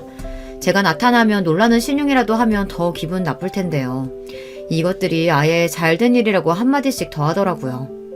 제 말이 어때서요? 말이 나왔으니까 말인데요. 나이 쳐드셨으면 자식들 귀찮게 하지 마세요. 양심이 있으시면 그냥 요양원이라도 당장 꺼졌으면 좋겠어요. 저는 며느리들의 하는 말이 어이가 없었습니다. 이제 대놓고 욕을 하다뇨. 저희도 꺼지셨다는 등 어법에도 안 맞는 말을 하더군요. 잘난 대학을 나오고도 말이에요. 그 뻔뻔하게 하는 말이 기가 막혀서 소리를 높여 말했습니다. 뭐라고? 너희들이 사람이냐? 귀찮아? 당장 가! 아이 꺼지라고 하지 왜? 엄마, 집사람이 뭘 잘못했는데 소리를 질러요. 꺼지라면 가실 거예요? 그니까 무슨 트집을 잡는다고 그래요. 엄마, 아버지 돌아가시고 무슨 특권이나 있으신 것 같은데 다 아버지 재산이고 저희가 물려받을 것들이에요. 저는 아이들 얼굴을 하나하나 찬찬히 살펴보았습니다. 다들 제 욕심만 차서 무엇을 잘못했는지 모르더라고요. 원래부터 그렇게 욕심을 드러냈으면 믿지도 않았을 텐데요. 말로 싸워봤자 소용이 없다는 것을 알게 되었죠. 일단 보내고 더 큰 혼을 내기로 했습니다. 너희들 생각 잘 알았다. 그 대신 난 다시 물려줄 생각 없어. 다시 돌려받을 테니 알아서 하렴. 이제는 화를 내는 것도 아깝다는 생각이 들었습니다. 소리를 지르고 야단을 쳐도 자식들은 전혀 바뀌지 않는다는 것을 알았어요. 그때 남편의 목소리가 떠올랐습니다. 루게릭병이 많이 진행되기 전의 일이었죠. 애들이 돈 받고도 당신 무시하면 다 돌려받아. 그래도 돼. 자식들 어떻게 나올지 몰라. 지금은 말 잘 들어도 머리 크고 돈마다 알면 그렇게 될 거야. 다시 돌려받아라. 그게 가능한지 저는 친구에게 전화했습니다. 지금은 변호사를 하지 않지만 아직 현직에 있는 후배를 알고 있을 테니까요. 친구와 그 후배의 변호사 사무실을 찾아갔습니다. 저는 변호사에게 녹음 파일이나 효도 각서 같은 증여할 때 자식들의 다짐이 담긴 종이도 내밀었어요. 여사님이 아주 똑똑하시네요. 무조건 말로만 다짐을 받아두는데 이렇게 녹음이나 증거도 있고요. 물론 법적으로 이게 증거가 될 순 없지만 참고는 될 수 있어요. 사업자금으로 재산 먼저 주면 매출 절반 준다고 했고 50평대 집 사주면 저를 모신다고 했어요. 이건 공증까지 제가 다 해놓은 상태라 다 가능하겠죠? 네, 이게 요새 많이들 하시는 불효소송인데요. 대부분 돌려받기 어려워요. 아예 부모에게 사기를 치는 등의 범죄를 저지르는 등 그런 문제가 아니면 10에서 15% 정도만 소송에서 이길 수 있어요. 재산을 주면 부모를 보양하겠다고 한 걸 증명하기가 어려우니까요. 하지만 여사님처럼 이렇게 증빙 증명서 같은 서류를 만들면 이야기가 달라지죠. 어떻게 이렇게 하실 생각을 하셨어요? 제 아버지가 돈 빌려주고 많이 떼이셨거든요. 그거 보고 뭐든 증명할 거리를 만들어야겠구나 싶어서 그랬어요. 그리고 제 옆에 있는 친구가 조언도 했고요. 당장 소송 준비하고 싶어요. 이것들 혼을 내야지 안 되겠어요. 저는 그날로 법원에서 소장을 청구하기로 했어요. 자식들에게 재산을 준 이후 소유권이 자식에게 넘어간 이후에는 불효 소송이라도 다 돌려받기 어렵다고 했어요. 그러니 돈을 주기 전에 자식들이 나를 부양해야 한다는 조건으로 계약을 받는 것이 좋다고 했어요. 저는 그런 조건은 아니지만 재산을 증여하면 매출이나 같이 산다는 조건을 내건 계약서 같은 것이 있으니 한번 해볼 수 있지 않겠냐고 했습니다. 하지만 이런 소송은 물적 증거가 있어야겠죠. 저야 길바닥에 진짜 버려지진 않았지만 변호사 말대로라면 유기를 당하거나 물리적 폭력에 의해 경찰이 오고 갈 상황도 있다고 하는데 머리가 어지러지랬습니다. 이런 사실을 시누이가 알고는 당장 자식들을 만나러 갔나 봅니다. 골프 연습장 앞에서 엄마한테 불효하는 놈이라고 소리를 지르고 둘째 아들 공기업까지 당당하게 찾아간 모양이에요. 주원이 주황이 왜 그런 거야? 여자 잘못 만나 그런 거야? 아니면 갑자기 싹수가 없어졌어요? 오빠랑 언니가 그렇게 안 키웠는데 내가 맨날 가서 시위한다고 했어. 불효소송 한번 해야 이것들이 정신이 들지. 맞죠, 아가씨? 당연하죠. 자식놈들 한번 혼나야 정신 차리지. 내가 며느리들한테 다 전화했어. 네 새끼들 얼마나 잘 되나 보자고. 그랬더니 아무 말도 안 하더니만 가만히 안 둘 거야. 재산 다 못 돌려받아도 소송이라도 하고 소장이 날아가야 정신 차리지. 언니는 소송을 해. 나는 동네 돌아다니면서 벽보라도 붙일 거야. 불효 자식들이라고. 언니처럼 시부모님한테 잘하고 남편하고 자식들 살뜰히 돌본 사람이 있냐고. 미친 것들이 죽 한번 사오라는 것도 어려워? 그러는 아가씨는 나한테 해줬어? 오빠 아파트 내가 다 돌봤지. 미안해요. 그때 나도 애들 건사하느라. 오늘 내가 전복죽 끓여왔어. 언니 이제 죽은 나한테 말해요. 알았죠? 제가 재산을 다 돌려받겠다며 비싼 수임료를 내고 변호사를 고용했다는 말을 자식들이 들었는지 그제야 달려왔습니다만 저는 집을 옮겼어요. 작은 아파트지만 주변이 죽집부터 병원까지 잘 갖춘 곳에 입주했어요. 시누이랑 친구네 집과 같은 동네라 만나기도 편하고요. 엄마 어디에요? 제가 잘못했어요. 돈 드릴게요. 그러니까 이딴 거 하지 말죠. 동네 창피는 물론이고 연습장 평판도 나빠서 손님들 끊겼어요. 고모 때문에 회사 사람들이 나 불효자 취급하는데 미치겠어. 도대체 불효소송은 뭔데요? 내가 집 주면 모신다고 서류를 쓴 적이 있어요? 어머니 죄송해요. 동네에 소문 다 나서 윤지까지 애들한테 놀림받는데요. 용서해 주시면 안 돼요? 집에 오시려면 오세요. 애들이 어디서 들었는지 할머니한테 왜 막말했냐고 하더라고요. 애들한테 제가 혼났어요. 죄송해요. 매일 전화가 와도 저는 받지 않았어요. 귀찮았거든요. 제가 진짜 몸이 아파 한 걸음도 내딛지 못한 처지였다면 자식들은 저를 발랑 안고 요양원에 맡겼겠죠. 짐짝 던지든 말이에요. 요양원 모시는 것이 문제가 아니에요. 그 태도가 문제죠. 게다가 재산은 재산대로 다 가져가고 정작 부양할 때 외면하면 안 되니까요. 지금도 불효소송은 진행되고 있어요. 끝까지 괴롭게 만들어서 다신 그러지 못하게 만들 겁니다. 여러분들도 재산을 줘야 할 때 변호사랑 상담해서 증여 증거나 각서를 남겨두세요. 그리고 자식들이 막말하면 화를 내는 대신 핸드폰 녹음기를 열고요. 그게 살 길이니까요. 이렇게 사연을 이야기할 때도 며느리나 자식들이 손주들 앞세우고 찾아와 소송을 취하하라고 야단이네요. 죽어도 취하 안 해주려고 합니다. 이번에 해외여행을 시누이와 친구 그리고 시모 언니까지 초대해 가려고요. 한 달 동안 여러 나라를 돌아다니며 돈이나 쓰고 오려고 합니다. 한 푼이라도 모아서 손주들 주려고 했는데 그것도 소용없는 짓이니까요. 남은 재산 자식들 안 주려고 다 쓰고 죽을 건데요. 저의 기가 막힌 이야기는 여기서 끝났습니다. 당장 재산 다 뺏고 알거지로 자식들 길바닥에 내쫓아야 속이 시원하겠지만 법이란 것이 그렇지 않잖아요. 한편 증여된 것을 되찾으려면 어렵다고 해요. 그러니 주기 전에 조심해야 하지만 자식놈들 당장 달라고 하는데 안 주기 쉽지 않잖아요. 그럴 때는 법적인 도움을 먼저 알아보는 것이 중요해요. 지금까지 제 이야기 들어주셔서 감사합니다. 안녕하세요. 저를 소개드릴 것 같으면 사연을 보는 재미에 빠져서 유튜브에 쉴 새 없이 들락날락하는 나이 먹은 여자예요. 그야말로 제 얼굴에 침뱉기라서 어디에 속 시원히 이런 이야기를 해본 적이 없었던 것 같아요. 시간 날 때마다 틀어놓는 습관이 생겼는데 문득 혹시 이런 익명의 사연이라면 제 이야기를 털어놓아도 되지 않을까 싶어서 결단을 내리게 됐습니다. 설마 자식 낳고 손주까지 본 제 결혼 생활에서 이런 황당한 경험을 하게 될 줄은 몰랐어요. 저는 남들보다 시집을 늦게 간 경우였네요. 당시에 제 주변에서 여자들은 전부 25이나 6이면 결혼을 했었으니까요.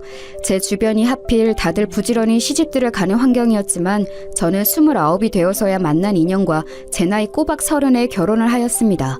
제 친정 집안이 예전에 찢어지게 가난했어요. 가난을 경험해보신 분들 중에서 배가 고파 울어보신 적이 있으실까요? 저는 그래 본 적도 있었고요. 심지어는 울면 더 배가 고파질까봐 그마저 참아본 적도 있었네요. 배가 너무 고파서 기력이 빠진 채로 멍하게 있던 적이 잦은 아이였죠. 그 시절 다 같이 힘들고 어려웠던 시절이었음에도 친정 집안은 형편이 유독 어려웠어요. 저는 그게 다 친정아버지가 하도 귀가 얇고 팔랑거려서 그랬다고 생각합니다. 친정 엄마의 속만 문드러져 갔죠. 기껏 힘들게 벌어서 모은 푼돈, 애들 아빠라는 인간이 어디론가 홀라당 다 까먹어버렸으니 살맛이 안 난다. 그딴 것도 어떻게 가장이라고 할 수 있을까? 차라리 없는 게 낫지. 당신 그거 나들으라고 하는 소리야? 나라고 일부러 그러고 싶었던 줄 알아?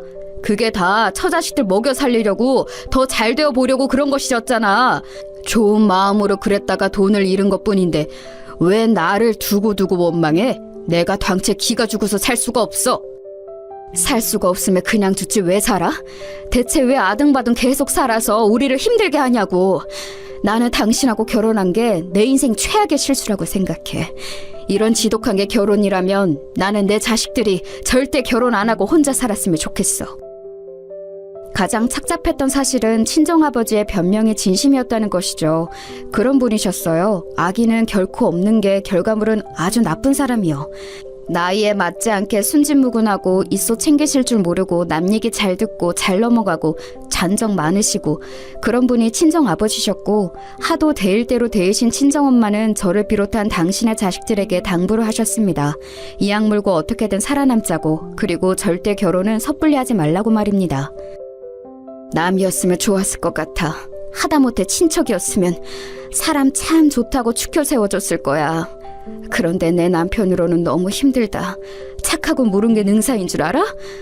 얘들아 잘 들어. 사는데 그런 게 도움되고 필요한지는 몰라도 성공하는 것에는 필요 없어. 가난이라는 것에 한이 맺혀간다. 끝이 안 보이니까 너무나도 지쳐가.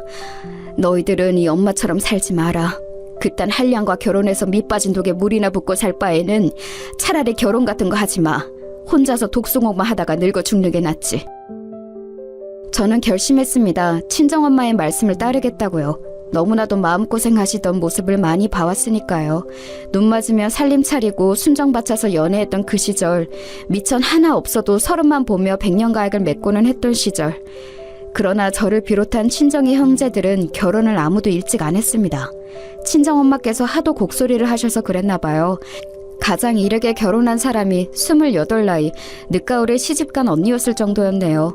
형부는 나름 교육자 집안이라 할 수 있는 배경을 지니고 있었기에 형편이 안정된 인물이었습니다. 키만 좀 컸지 얼굴 인물은 별로였어요. 성격도 무척 예민하고 까칠한 편이었죠. 그래도 언니가 안정된 배경 하나만 보고 결혼을 한 거예요. 저도 비슷했네요. 무능력한 친정아버지, 그리고 그런 배우자에게 질색을 하며 학을 떼었던 친정엄마를 보고 자랐던 저는 무조건 남편의 능력만 보았습니다. 제가 잘난 사람이 아니다 보니까 굉장한 상대를 만나는 건 말도 안 되는 일이었죠. 그래서 제 수준에서 만날 수 있는 최대치의 남자를 만나고자 했어요. 그러던 와중에 남편을 만나서 단 5개월 만에 속전속결로 결혼을 해버렸습니다. 시댁은 당시에 작은 공장을 운영하기 시작한 직후였고 저는 남편을 내조하면서 공장의 잡일을 도와가며 그렇게 열심히 살았어요. 제 성실한 구석 하나만 보고 저를 허락해 주었던 시댁 사람들을 제가 기어이 만족시켰죠. 아집이 강한 남편하고는 솔직히 이런저런 마찰이 있었지만 반지하 단칸방에서 화목하게 사느니 점점 집을 넓혀가는 재미를 느끼며 남편과 냉전을 치르며 사는 게 낫다고 여겼습니다. 친정의 영향을 강하게 받아서 그랬나 봐요. 다른 의미로도 저는 친정의 영향을 강하게 받았는데 그건 바로 우는 소리를 그렇게 하시면서도 친정엄마께서는 끝끝내 당신의 무능력한 배우자를 저버리지 않은 채 끌어안고 가셨죠. 저는 그 면모를 봐왔기 때문에 사업하는 남편이 도중에 얼마나 독불장군처럼 굴든 말든 꿋꿋하게 인내하며 아내로서의 역할, 엄마로서의 역할을 다 해냈습니다. 한 번도 도망친 적 없었고 최선을 다하지 않은 적도 없었네요.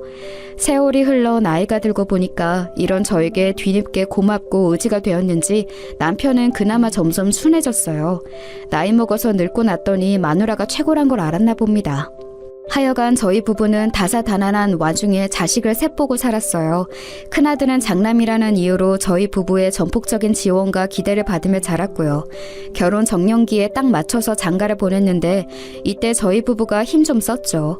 왜냐하면 큰며느리가 부잣집 고명딸이었거든요. 둘은 동갑내기였습니다. 큰아들은 자기 조건이 떨어지는 것 같다면서 걱정을 했고 어떻게든 꼭 결혼을 성사시키고 싶다고 하길래 저희 부부가 나섰던 것이죠. 장남을 좋은 집안과 맺어주느라 애 많이 썼었네요. 큰아들 본인이 욕심냈던 그 결혼 기껏 할 수 있도록 해줬더니 시간이 지나니까 큰며느리하고 자잘한 불화를 일으켰어요. 큰며느리는 워낙 자기 친정에서 귀한 대접만 받고 자라서 그런지 성격이 대쪽 같고 쉽사리 자기 뜻을 굽히거나 양보하지 않는 인물이었습니다. 애 낳고 잘 사나 싶었건만 그런 배우자에게 큰아들이 점차 심신이 지쳐가는 모양이었어요. 언제부터인가 걸핏하면 별거를 하느니 마느니 하는 얘기를 쉽게 입에 올렸습니다. 저는 얼른 그런 큰아들을 나무랐었죠. 애 생각해서라도 우선은 참아야지. 나라고 해서 내 큰며느리가 콧대 높고 성질 드센 것 어디 모르겠니? 다 알아. 네가 언제까지고 참고 살 성미도 안 된다는 건 역시 다 알고 있었어. 그래도 이 결혼 네가 하겠다고 당시에 하도 우겨대서 졸라댔던 것을 잊으면 안 되지. 책임감을 가지고 살아. 제가 남편을 꾹 참고 잘 살아온 것을 큰아들도 뻔히 알고 있었기에 제 앞에서 반백할 엄두가 안 났을 것입니다. 그런데 몇 번 나무라고 잘 달래보았건만 큰아들은 속에 든 불을 꺼트리지 못했어요. 결혼 생활에 대한 불만을 자꾸만 툴툴대며 늘어놓았죠. 어느 주말에 저희 식구들끼리 다 모여 있었고 큰며느리는 없는 자리였는데 저희 딸이 자기 큰오빠한테 기어이 한 소리 날리더라고요. 아, 큰오빠, 남자가 왜 그렇게 구시렁구시렁 말이 많아? 그런 투정 듣는 것도 한두 번이지 맨날 들으려니까 짜증나 죽겠어. 큰 새언니한테 이혼하자고 선언할 자신은 없고 자기 가족들한테 우는 소리 할 마음은 들어? 물에 빠지면 아주 입만 동동 뜨겠어.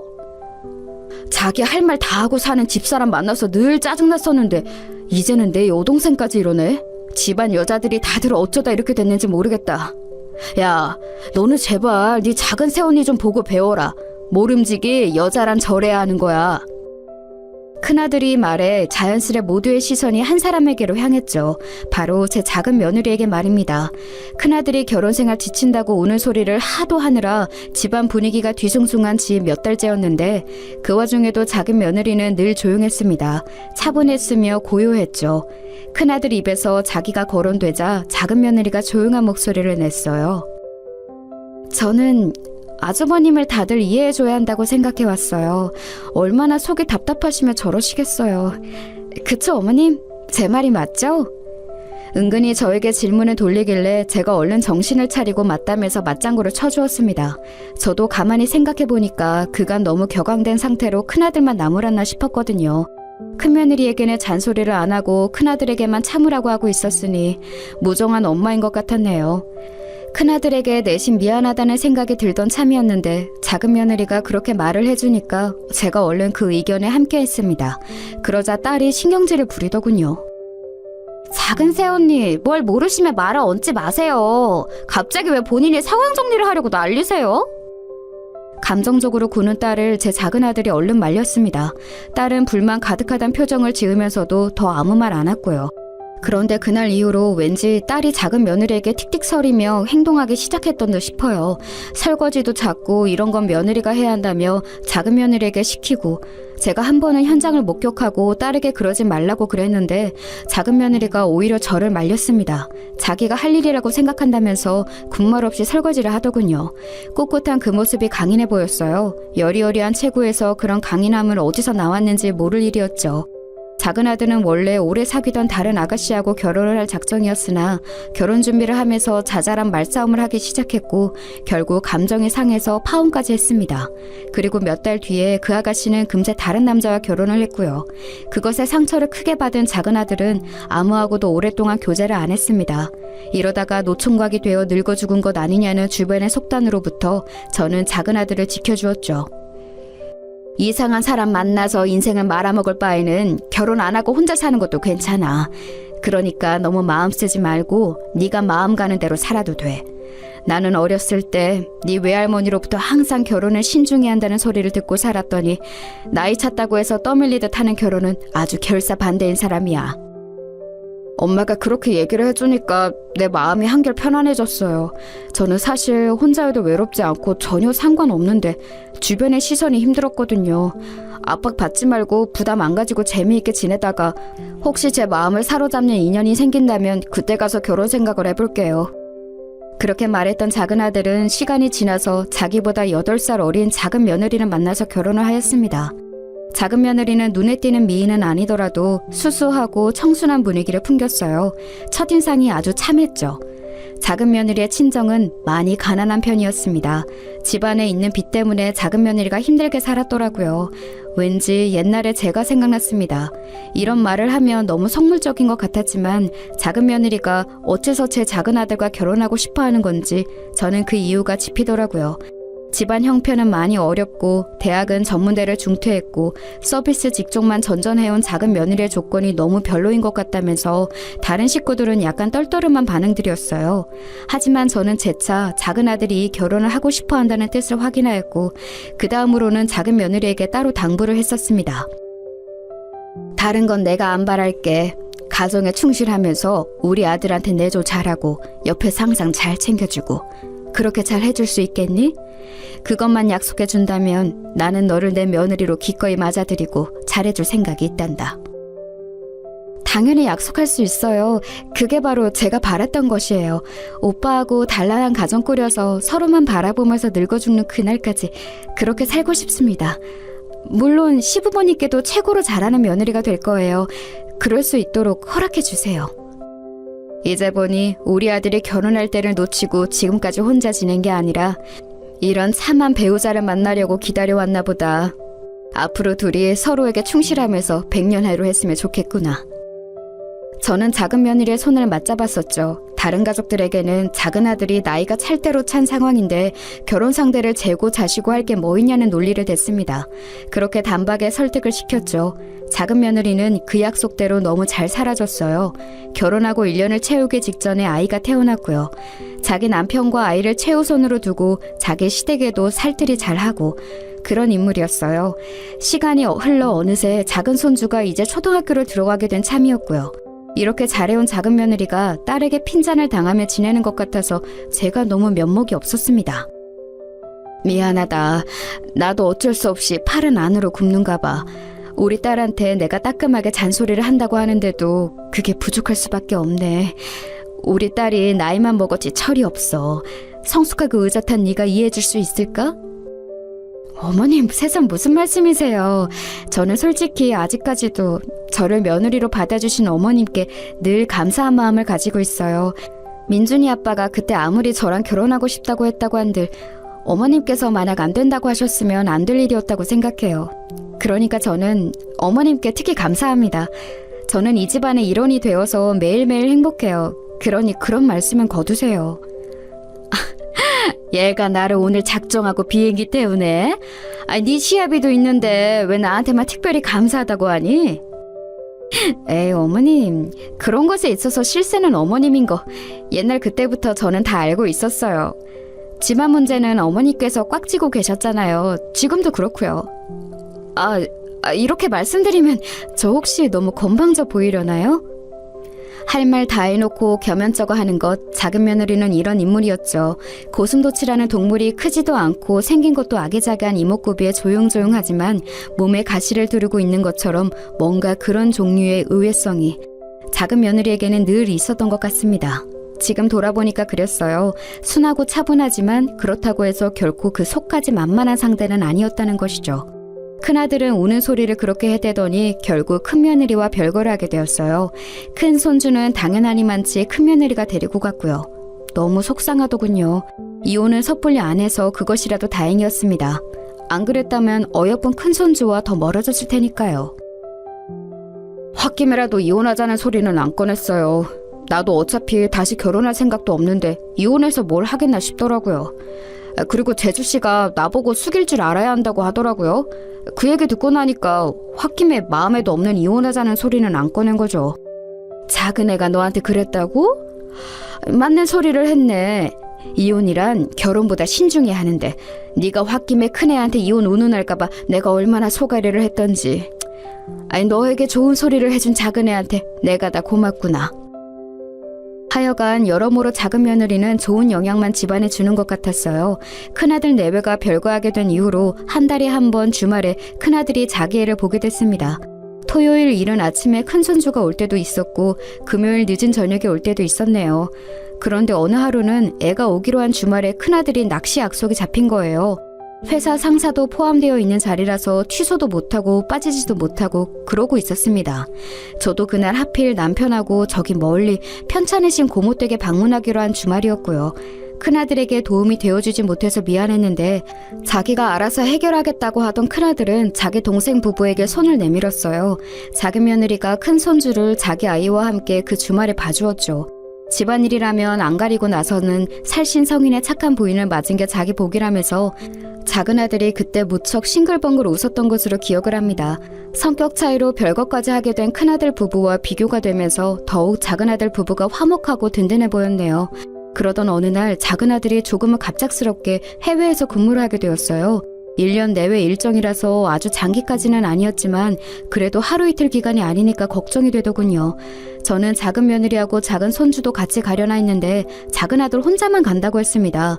혼자서 외국 생활하는 거 정말 괜찮겠냐고 제가 염려되는 마음에 여러 번 물어봤었네요. 사실은 민준이 엄마가 나랑 같이 안 가겠다고 해서 처음에는 섭섭했어요. 그렇지만 한편으로는 이제 초등학교 들어간 아이를 배려해서 외국 생활 욕심내지 않은 민준이 엄마에게 고맙기도 하고 그 마음씨가 감동이기도 하고 그렇네요. 그러게 작은 애가 욕심을 안 부리고 자기보다는 다른 사람 입장을 우선시해서 배려하는 편이지. 보나마나 네가 없어도 아이 뒷바라지 잘하면서 작은 애는 잘 해낼 거야. 그러니 너도 거기서 밥 잘 먹고 건강 잘 챙겨야 한다. 연장 같은 거 하지 말고 꼭 제때 돌아오고. 애가 어린데 너무 오래 떨어져 있고 그러면 못 써.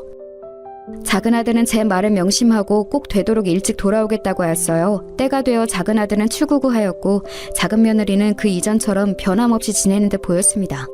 저는 설마 제가 작은 며느리 같은 사람을 의심하게 될 것이라고는 이때까지만 해도 상상조차 못했죠. 그 시작은 언제부터였는지 정확하게 모르겠습니다만 기억에 남는 것이라면 식당에서 가족 모임을 했던 순간들이 있네요. 우선은 살짝 초여름이라 더웠던 때였는데요. 작은 며느리가 전에 없이 얇은 가디건을 입고 왔는데 잠시 후에 밥을 먹다가 언뜻 그쪽을 보니까 가디건의 단추가 풀어져 있었는데 작은 며느리가 그 안에 민소매 옷을 입었었나 봐요. 가슴팍이 훤히 보이더군요. 나이 든 사람 눈에는 단박에 민망한 모습이었습니다. 조용히 작은 며느리에게 말해줬었죠. 네가 웬일로 그런 옷을 다 입었니? 지나치게 과감한 것 같아서 나는 조금 민망하네. 더워서 잠깐 단추를 푼다는 게 깜빡하고 계속 이러고 있었네요. 죄송해요. 지금 얼른 단추 끼울게요. 죄송하다며 어쩔 줄 몰라 하는 작은 며느리의 모습에서 딱히 이상 기류를 감지하지 못했었죠. 그런데 다시 그때로부터 얼마 후, 이때는 말복이었고 유명한 백숙집에 다 같이 모인 참이었어요. 목적지가 식당인 사람치고는 작은 며느리가 입술을 진하게 바르고 왔습니다. 제가 느끼기로는 이런 자리에 이런 화장을 할 사람이 아니건만 좀 희한하다고 생각했죠. 일전부터 작은 며느리에게 틱틱대고 있었던 딸이 그 모습을 보더니 한마디 했습니다. 닭 먹으러 가는데 설마 벌써 쥐 한 마리 잡아드시고 온 거예요? 옆에 같이 앉아야겠어요. 쥐 잡아먹고 오셨으니까 배 안 고파서 닭고기 거의 안 드실 거 아니에요. 같이 있으면 제가 이득이죠. 모처럼 립스틱을 선물 받아서 한번 발라봤어요. 그런데 너무 빨갛고 진하죠? 저도 안 어울린다고 생각 중이었네요. 작은 며느리가 엄청 민망해하면서 중얼거리길래 제가 편을 들어주고자 딸에게 네 화장이나 잘해 라고 했네요. 그러자 작은 며느리가 배짓이 웃었는데 그 모습을 보니까 저는 작은 아들이 떠올랐습니다. 머나먼 타국에서 복날도 못 챙기고 그냥 지낼 것을 생각하면 가슴이 짠했죠. 작은 아들이 보고 싶은 마음에 저도 모르게 밥을 먹으면서 자꾸 작은 며느리와 작은 손주 쪽을 눈치챘던 것 같아요. 그런데 가만 보니까 희한하게 작은 며느리가 닭고기 뜯는데 불편하기 싫이 치렁치렁한 머리를 안 묶고 풀어헤친 채였습니다. 본인도 불편한 건 맞는지 손으로 머리카락을 연신 뒤로 넘겨가며 힘겹게 식사를 하더라고요. 예쁜 것도 좋지만 불편하게 왜 저러고 먹을까 싶은 생각이 들었어요. 그때 작은 손주와 제가 눈이 마주쳤죠. 자기 엄마를 제가 아까부터 몰래 빤히 쳐다보고 있었으니 그 이유가 궁금하다는 눈치였습니다. 제가 일부러 이런 식으로 둘러댔지요. 내가 가만히 보니까 민준이는 엄마 닮아서 머리숱도 많고 머릿결도 좋은가 보다. 그치? 우리 엄마 요즘 자꾸만 거울 앞에 오래 있어요. 머리도 자주 빗기 때문에 머릿결이 좋은 것 같아요. 그때 제가 작은 손주로부터 살짝 의문스러운 소리를 듣게 되었습니다. 작은 며느리가 최근 들어서 꾸미는 것에 엄청 신경을 쓰고 있다는 것이었어요. 전에 없이 화장대 앞에 오래 앉아 있는다고 하더군요. 작은 아들이 외국에 나가 있는 상황에서 꾸미는 게 좋아질 이유란 대체 뭐가 있을까 싶었습니다. 작은 며느리는 아직 30대 중반밖에 안 된 나이였고 외모도 제법 예쁘장했기 때문에 저도 모르게 혹시 이거 설마? 하는 의심을 가지게 되었어요. 한번 그런 쪽으로 의심을 하게 되니까 자꾸만 생각이 꼬리를 물고 이어지더군요. 작은 아들이 한참 연상이었기 때문에 혹시 작은 며느리가 젊은 남자에게 마음을 빼앗긴 것은 아닐까 싶었습니다. 이런 고민을 하게 되었다는 것 자체가 저 스스로를 부끄럽게 만들었죠. 나이만 먹고 망상병에 걸린 게 아닐까 싶어서 민망했어요. 이런 상의를 하기 위해 찾은 상대는 제 딸이었습니다. 그랬다가 곧 후회를 했지만요. 젊은 남자랑 결혼할 걸 그랬다고 후회는 안 하세요? 네? 갑자기 무슨 소리를 하시는 거예요? 저한테 그런 건 왜 물어보세요? 작은 오빠도 지금 외국 나가 있는 상황인데 이럴 때 어디 한번 솔직하게 털어놓아 보세요. 결혼은 최소한 또래 나이하고 할 걸 그랬다고 생각 정도는 해보신 적 있죠? 여자끼리 허심탄회하게 말해보는 게 어때요? 제 이야기를 들은 딸이 다짜고짜 작은 며느리에게 저런 질문부터 날린 거예요. 제가 얼마나 당혹스러웠는지 모릅니다. 작은 며느리의 표정이 엄청 어두워졌었고 잠시 침묵을 지키다가 이렇게 대답을 하더군요. 절대 그런 생각 해본 적 없어요. 저는 민준이 아빠보다 젊은 남자에게 눈이 돌아간 적도 없고요. 아니, 누가 눈 돌아갔다고 했어요? 그렇게 말한 적은 없어요. 그냥 한번 가볍게 물어본 것뿐인데 너무 정색하시네요. 제가 정색을 할 만한 질문을 하셨다고 생각을 해요. 지금 이 자리에서 맹세하는데 결코 젊은 남자한테 저는 눈이 돌아간 적 없으며 앞으로도 돌아갈 일도 없어요. 하늘에 대고 맹세합니다. 작은 며느리가 굉장히 단호하게 대처를 했고 딸은 겸연쩍어 했으며 저도 목구멍이 턱 막히는 기분이 들었습니다. 이렇듯 믿음직스러운 작은 며느리를 향해 대체 제가 어떤 추악한 의심을 했던 것인가 싶어서 속으로 너무 미안했어요. 너무 섣부른 추론이었다고 여기며 스스로 반성도 했습니다.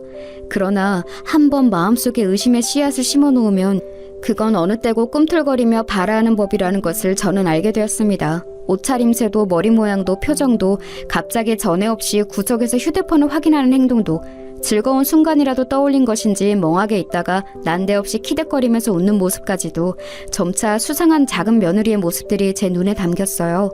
나이를 먹을 대로 먹었건만 그럼에도 저 역시 여자인가 보더라고요. 같은 여자로서 감지되는 오묘한 기운이 있었습니다. 암만 해도 작은 며느리에게 따로 남자가 생길 것만 같았어요. 결정적으로 저는 작은 며느리가 아이를 데리고 저희 부부집에 들렀을 때 구석에 가서 휴대폰을 보며 흐뭇한 미소를 짓고 작은 목소리로 누군가와 통화를 하다가 쪽하고 뽀뽀하는 소리를 상대방에게 들려주는 광경을 봐버렸거든요. 그런데 작은 아들에게 확인해보니 그날 그 시각에는 작은 며느리와 연락을 주고받은 바가 없다고 하였습니다. 그렇다면 작은 며느리가 애정 행각을 벌인 그 상대는 누구이란 건가요? 바람이 났을 확률이 큰데 싶었어요. 그런 생각을 자꾸만 하면서도 저는 참한 며느리를 의심하는 제 자신이 못났다는 생각 또한 함께 가지고 있었기에 심경이 복잡했습니다. 아휴, 이걸 어째. 한번 그런 의심을 하고 나니까 시간이 갈수록 며느리의 모든 것이 다 수상해 보이는구나. 그럴 애가 아니라는 생각을 머릿속으로는 하면서도 마음이 자꾸 어딘가 불편해. 저는 차마 제가 작은 며느리의 부정을 의심하고 있는 상황이라고는 말을 못하고 요새 가슴이 답답하다는 정도로만 지인들과 만났을 때 얘기를 했어요. 제 낯빛에서 어쩐지 수신 깊은 기색이 엿보이니까 지인들이 무슨 일이라도 있냐고 먼저 물어봤었거든요. 대충 둘러대고 난 후 저는 지인 하나가 꺼낸 얘기에 깜짝 놀라고 말았습니다. 낯빛이 왠지 어두운 모습을 보니까 나는 희한하게 우리 육촌 언니가 떠오르네. 내가 자기들한테 이 얘기를 했었던가? 어렸을 때는 통 왕래도 없었다가 나이 다 들고 나서 친해진 육촌 언니가 한 명 있는데 자기 딸이 엄마 느낌이라는 게 남편이 바람난 것 같은데 심증만 있고 물증이 없어요 라고 어느 날 고민을 털어놓더래. 그거 듣고 육촌 언니가 그냥 막 뒤집어진 거지. 차비를 곧바로 족쳐볼까 하다가 자기 딸도 몇 달을 심증만 들고서 결국 승부를 못 봤다고 한 것에 신중해야겠다 싶어지더래. 그래서 육촌 언니가 며칠을 끙끙 앓으면서 고민하다가 끝내 결단 내렸잖아. 그래서 결국은 사위 바람을 딱 잡았지. 자기 딸의 직감이 맞았던 거라고 하면서 육촌 언니가 얼마나 후련했던지 몰라? 뭐? 심증만 있던 바람을 결국 잡아냈다고? 어떻게? 육촌 언니 분께서 뭔 결단을 내렸길래 사위 바람을 잡을 수 있었다는 거야? 뭐겠어. 돈 쓰고 전문가 고용한 거지. 그런 심부름 작정하고 해결해주는 전문가들 있잖아. 거기가 간판을 심부름 센터라고 달았다고 하던가 아니면 흥신소라고 달았다고 하던가. 아무튼 전문가가 나서니까 단판이 지어지더라네. 근데 왜 이렇게 급박하게 물어? 어머, 혹시 이런 거에 관심 있어? 왜? 전문가 필요해? 아유, 내가 무슨... 그런 게 왜 필요하겠어. 나는 요새 그냥 말 그대로 속이 답답해서 안색이 안 좋았을 뿐이야. 나는 그런 일과는 하등 상관이 없어. 정목에 찔리는 바람에 저는 얼른 손사래를 쳤었죠. 저에게 이목이 주목이 되는 것도 얼른 흩어버리고 싶었고요. 그런데 모임이 파하고 난 이후에 계속 머릿속으로는 그 생각만 들더군요. 돈 주고 전문가를 고용하면 저희 의심이 그저 헛된 망상이자 오해였던 것으로 밝혀지든 아니면 진짜 백이 은밀한 바람으로 밝혀지든 단판이 지어질 것이라는 생각에 가슴이 막 두근거렸습니다. 저는 고민을 거듭하다가 작은 며느리가 저에게 안부 전화를 해왔을 때 그 전화를 그저 순수하게 반가운 마음으로 받을 수 없는 제 자신을 깨닫고는 단판을 짓는 것이 능사라는 결론을 내리게 되었어요. 이대로는 도저히 찝찝해서 안 될 것 같았습니다. 제가 혼자 따로 관리하는 통장을 슬쩍 열어본 뒤 저는 그 지인에게 연락을 하였어요. 난데 저번에 혹시 우리 모임 가질 때 들었던 그 전문가 말이야. 내가 거기에다가 의뢰를 해볼 수 있을까? 육촌 언니분이 이용하셨다던 거기가 어디인지 알려주면 내가 정말 고마울 것 같아. 내가 좀 급해서 되도록 빨리 알려준다면 더욱 고맙겠어. 지인은 역시 그럴 줄 알았다는 듯 반응을 보이더군요. 그날 제 표정을 보고 왠지 알아차렸다네요. 그리고 정말 고맙게도 다른 사람들에게는 비밀을 지켜주겠다고 약속을 해줬어요. 저에게 고민이 잘 해결되길 바란다면서 육촌 언니를 통해 그 업체가 어디인지 알려주었죠. 저는 더 시간 끌 것 없이 그곳에 의뢰를 맡겼습니다. 작은 며느리의 신상 정보를 그곳에 알려주던 순간에는 속으로 이게 맞나 싶어서 괴롭기도 했어요. 하지만 이제 와서 물러설 수는 없다는 생각으로 진행을 했네요. 맡기고 나자 그 이후로는 하루하루가 너무 초조했습니다. 오죽하면 남편이 저보고 왜 자꾸 시계를 보고 휴대폰을 보냐면서 누구 만나기로 약속이라도 했냐면서 핀잔을 주었네요. 아무렇지 않게 행동하기가 어려웠어요. 그때 제 심정은 제 의심이 별것 아니었다는 것으로 결과가 나왔으면 하는 바람뿐이었습니다. 제가 완전히 헛다리를 짚은 것으로 결과가 나와서 그동안 제가 망상에 빠졌던 것으로 밝혀져도 상관없으니까 제발 작은 며느리가 진짜로 바람을 피운 게 아니기만을 바랬어요. 왜냐하면 멀리 타지에 일나가 있는 제 작은 아들이 너무 측은해서 그랬고 무엇보다 아이가 아직 어리기 때문에 더욱 그랬습니다. 만약에 바람이 진짜라고 밝혀진다면 제 선에서 어떻게 해결을 볼 수 있을지 없을지 하는 문제도 그때 가서 고민해보기로 했죠. 우선은 정확한 결과를 받아들이는 것이 먼저라고 생각을 하며 심신을 다스리던 어느 날이었습니다. 의뢰를 맡긴 지 정확히 딱 한 달 되던 날이었어요. 저는 드디어 결과를 받아들일 수 있었습니다. 자기 직원이 결정적인 증거를 잡았다고 하면서 남자 사장님께서 약간은 당혹스러운 목소리로 저에게 결과를 알려주셨지요. 고객님께서 확인해 달라고 하셨던 것, 방금 말씀드린 대로 증거를 잡았고요. 빼도 박도 못하는 확실한 증거이기 때문에 더 이상 의심의 여지를 남기지 않으셔도 될 것 같습니다. 이런 세상에. 결국은 이렇게 되는군요. 그렇게 아니기를 바랬건만, 내 착각이기를 바랬건만, 결국 괜한 의심이 아니었던 것으로 밝혀지는군요. 이제 앞으로 어떻게 이 일을 해결해야 할지 막막합니다. 외국 나가 있는 아들에게 이걸 바로 알리고 선택을 하게 두어야 하는 것인 것 정말 착잡하네요. 막상 증거가 나오면 대부분의 고객님들께서 이미 각오를 해두셨음에도 막막해 하시더라고요. 어쩔 수 없는 부분이니까 마음 굳게 잡수세요. 네, 그래야죠. 사장님 수고 많으셨습니다. 증거 잡아주셨으니 제가 유용하게 잘 써야 마땅한 것 같아요. 그런데 저희 며느리가 바람을 피운 상대 대체 어떤 놈이던가요? 원래 며느리하고 알고 지내던 인물인지 어느 정도로 긴밀한 사이인지 그것도 궁금해지네요. 이런 상황에서 말씀드리기는 좀 민망하지만 며느리가 원래 참하고 수더분한 인물입니다. 이상한 놈이 작정하고 온갖 감언어설로 꼬여냈을 것 같아요. 백문불여일견 저희가 잡아낸 증거를 보시면 답을 얻으실 테지만 불륜 상대가 누구인지 저희도 알겠더군요. 고객님께서 심약한 상태에서 굳이 바로 확인하시라고 권유는 못 드릴 것 같아요. 원래 저희가 이런 말씀 절대 안 드리는 듯 고객님이 염려돼서 한 말씀 올렸습니다. 네? 상대가 누구인지 바로 알아보셨어요?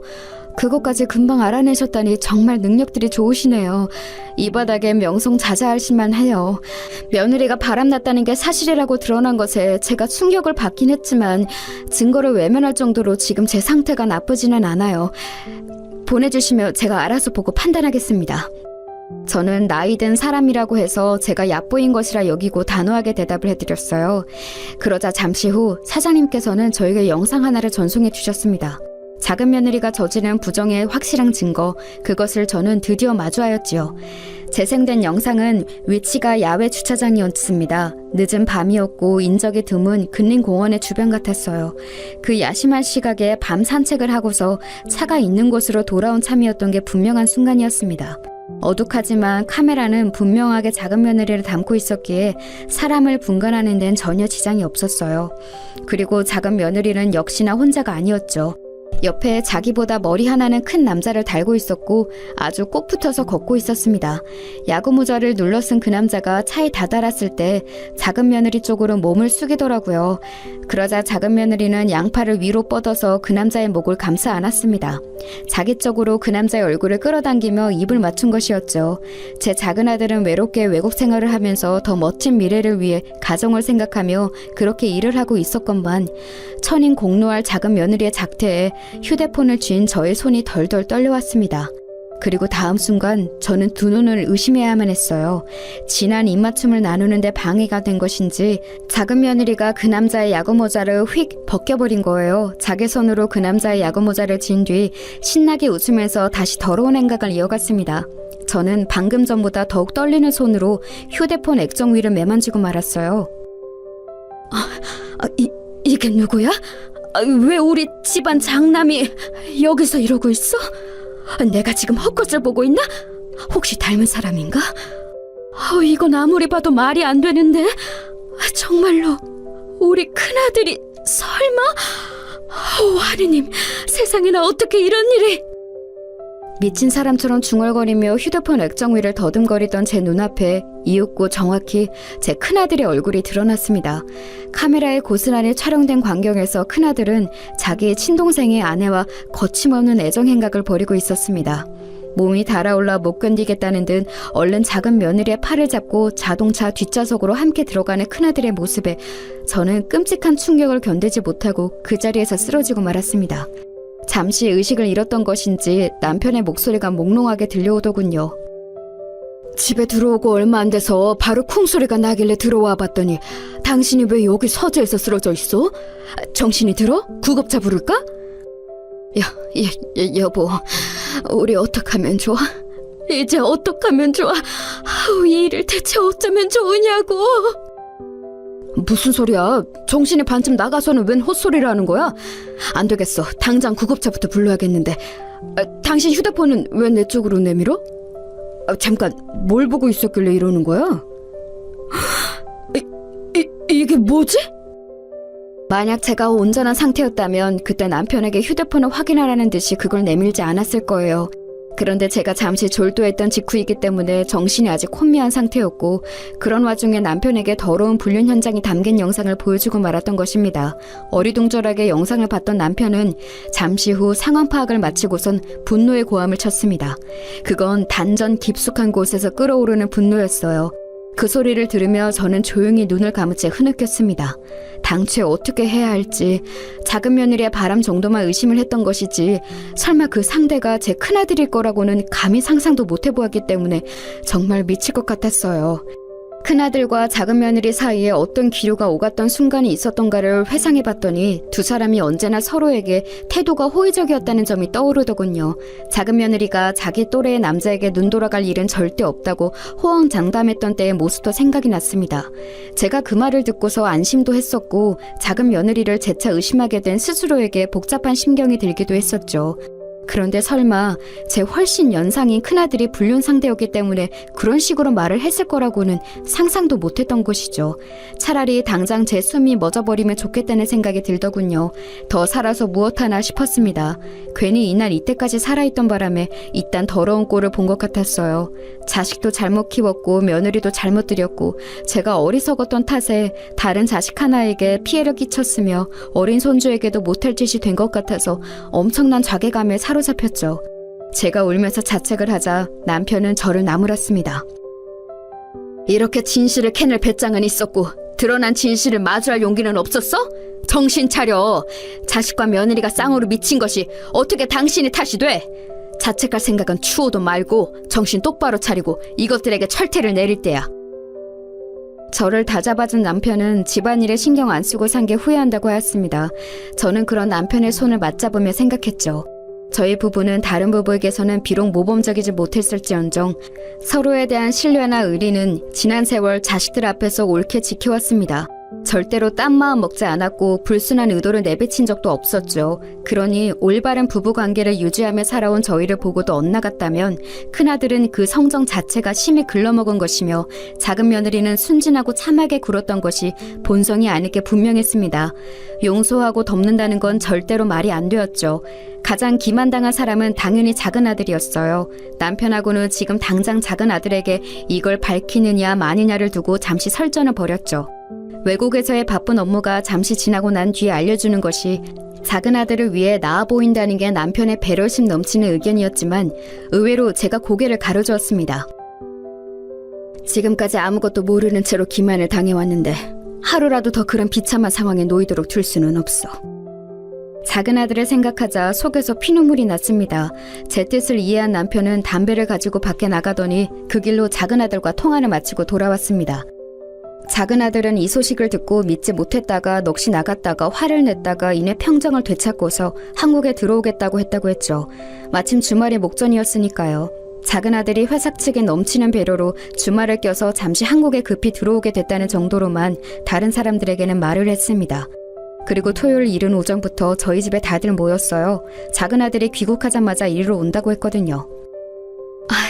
민준이 아빠가 갑자기 들어온다고 해서 깜짝 놀랐는데 여기로 먼저 들르겠다길래 더 놀랐어요. 저하고 민준이도 보고 싶었겠지만 아버님, 어머님이 더 보고 싶었나 봐요. 정말 효자인 것 같아요. 다 같이 모인 자리에서 작은 며느리는 역시나 평소에 본인답게 굴었습니다. 배려심 넘치는 말에 표정은 겸손했죠. 하지만 이미 그 모습의 이면을 보고 난 이후였습니다. 작은 며느리의 태도가 좋게 보일 리 없었죠. 특히나 큰아들이 은근슬쩍 작은 며느리 쪽에 눈치를 보고 있다는 것을 알 수 있었기 때문에 더욱 그랬습니다. 그 자리에는 큰며느리까지 모인 참이었어요. 큰손주가 자기 아빠와 함께하는 주말과 겹쳤고 저희 부부는 일부러 큰며느리에게 들러서 식사하라고 권유를 보냈습니다.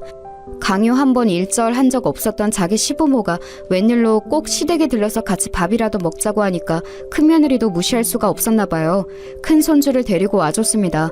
별거 중인 자기 아내 그리고 자기와 몰래 바람 피우고 있는 재수씨 사이에서 큰아들은 눈치를 보느라 눈동자가 바삐 움직이고 있었어요. 만약 현장의 증거를 잡지 못했다면 큰아들의 저런 모습도 몰랐을 거라고 생각하니 모골이 송연해졌습니다. 이윽고 공항 근처에 살아서 마중을 나갔던 딸과 사위가 작은아들을 데리고 들어왔습니다. 금세 와작직거려졌고 작은아들은 품에 얼른 자기 아이부터 안아보더군요. 그리고 저희 부부와 차례로 눈빛을 교환하더니 고개를 끄덕였습니다. 그것을 본 저희 부부는 큰손주에게 용돈을 쥐어주면서 작은 손주와 집 앞에 있는 편의점에 가서 맛있는 걸 사 먹으라고 보냈어요. 손주들이 무척 좋아하면서 집을 나섰고 저희 부부는 문제의 그 증거 영상을 틀었습니다. 호기심 어린 눈빛으로 화면을 보던 작은 며느리는 금세 사색이 되었어요. 그리고 큰아들은 얼굴에 핏기가 싹 가신 채로 멍하게 고개를 저었습니다. 이게 어떻게... 전날 분명히 근처에 아무도 없었는데?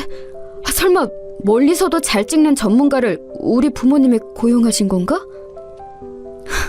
고개부터 젓길래 뭔가 오해라도 있는 건가 싶었는데 기껏 내뱉는 말이 자백이야? 근처에 아무도 없었다고? 둘만의 미래를 즐기기에는 아주 안성맞춤인 장소를 물색했었나 보네. 더럽고 역겨워.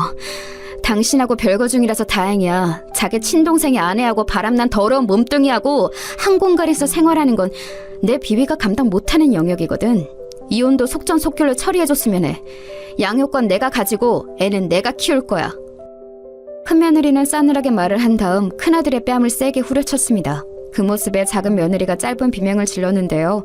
그러자 큰며느리는 작은 며느리에게 다가가 더 세게 뺨을 쳤어요. 작은 며느리는 바닥에 엎어지고 말았죠. 그 가련한 모습에도 작은 아들은 도움의 손길을 내밀지 않았습니다. 지독히도 슬픈 배신을 당한 눈빛으로 작은 며느리를 조용히 내려다볼 뿐이었죠. 작은 며느리는 맞은 뺨을 부여잡은 채 온몸을 덜덜 떨었습니다. 이제 그 모습마저 가정스러워 보이는 것에 제가 스스로 놀랐네요. 황당한 광경이 다음 순간 펼쳐졌는데 먼저 가보겠다면서 가방을 챙기는 큰며느리를 가로막으며 큰아들이 무릎을 꿇었던 것이었어요. 이혼만은 안 돼. 이혼 소리를 들으니까 내가 지금 정신이 번쩍 들었어. 그동안 내가 금지된 일탈에 정신이 나갔었던 것 같아. 정말 미안해. 다 내가 잘못했다. 그럼 다 당신이 잘못했지. 설마 내가 잘못했을까봐? 이미 늦었어. 나한테 돈 뜯기고 거지 될까봐 지금 이렇게 숨쓰는 거 내가 모를 줄 알고? 어머님 그리고 아버님 두 분은 제발 이 사람 도와주지 마세요. 본인이 다 감당하고 개고생하도록 내버려 두셨으면 하네요. 저희는 그러겠다는 의미로 조용히 고개를 끄덕였죠. 그러자 큰아들은 망연자실하면서 고개를 떨구었습니다. 그 고개의 방향은 작은아들을 향해 있었고요. 하지만 이미 싸늘하게 식어버린 작은아들이었습니다. 작은 며느리가 옹옹 울면서 무릎을 꿇었습니다. 실수였어. 잘못된 충동이었어. 나에게는 민준이 아빠 당신밖에 없는 거 알잖아. 어떤 말을 하면 좋을지 여길 오는 동안 많은 말들을 골랐는데 막상 지금이 되니까 그 어떤 말도 따로 필요하지 않다는 생각이 드네. 내가 당신에게 할 말은 이것뿐이야. 이혼하자. 작은 며느리는 반쯤 졸도했지만 그 편을 들어주는 이는 아무도 없었습니다. 오히려 그 틈을 타서 딸은 작은 며느리의 휴대폰을 집에 와서 확인했어요. 그리고 놀라운 것들을 보게 되었죠. 작은 며느리가 큰아들과 온갖 수준 낮고 천박한 농담을 그간 많이 주고받았더군요. 심지어는 유희로 즐기는 다른 남자들과의 만남도 몇 있었어요. 지난 세월 앞에서만 얌전한 척하면서 뒤에서는 몰래 문란하게 굴어왔던 겁니다. 그것들을 보자마자 딸이 작은 며느리의 머리채를 잡아떼었네요. 그 후로 이모 저모가 있었는데 결국 큰아들도 작은아들도 이혼을 했습니다. 큰아들은 큰며느리에게 다 뜯겨서 빈털터리가 되었고 저희 부부에게도 외면을 받은 채 혼자가 되었어요. 제 가슴이 찢어지는 듯 했지만 이 또한 제가 지고 갈 무게라 생각하며 견뎠습니다. 작은 며느리는 몸만 가지고 시집을 왔던 그때 마냥 아무것도 건지진 못한 채 몸만 들고 나갔습니다. 앞으로 손주들이 무탈하게 잘 크길 바랄 뿐이에요. 저도 많이 노력할 거예요.